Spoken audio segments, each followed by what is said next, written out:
মহান স্বাধীনতার ঘোষক, বহুদলীয় গণতন্ত্রের প্রবর্তক শহীদ রাষ্ট্রপতি জিয়াউর রহমানের ৯০তম জন্মদিনে চট্টগ্রামের হালিশহর এ ব্লক কেন্দ্রীয় জামে মসজিদে দোয়া মাহফিল অনুষ্ঠিত হয়েছে। গতকাল বাদ জোহর উক্ত দোয়া মাহফিলে উপস্থিত ছিলেন চট্টগ্রাম ১০ আসনের বিএনপির মনোনীত প্রার্থী তরুণ রাজনীতিবিদ সাইদ আল নোমান তুর্য।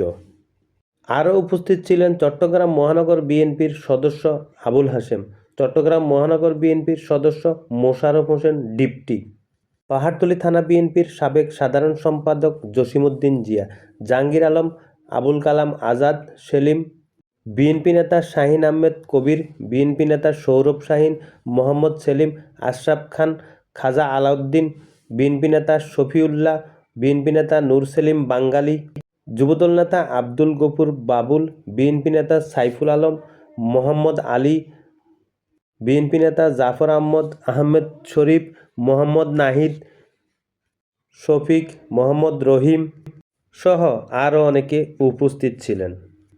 এ সময় বিশেষ মুনাজাত পরিচালনা করেন উক্ত মসজিদের খতিব সাহেব। এ সময় সাইদ আল নোমান বলেন, আমি মনে করি আমাদের সবচেয়ে বড় বিষয়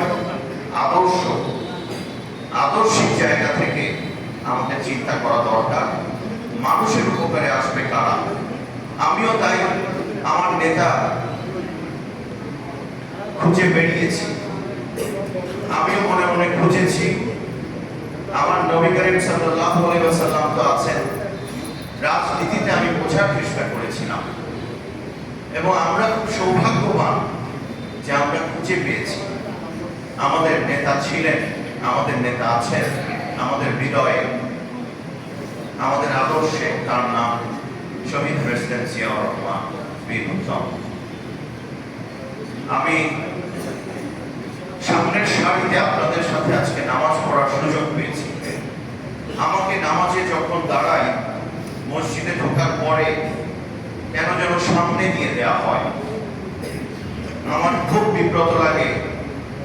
কেননা সামনের সারিতে নামাজ পড়া আর পেছনের সারিতে নামাজ পড়ার মধ্যে কোনো পার্থক্য একজন মুসলিম হিসেবে নাই, কিন্তু সামাজিক এবং রাজনৈতিক এবং এই প্রেক্ষাপটে এখানে দাঁড়িয়ে এটার একটাই কারণ আমি খুঁজে পাই যে যদি আমাকে দিয়ে কিছু বলাতে চায় এলাকার মানুষ, আমার যদি কিছু বলবার থাকে তাহলে হয়তো তাড়াতাড়ি এখান থেকে বলে চলে যাওয়া যাবে।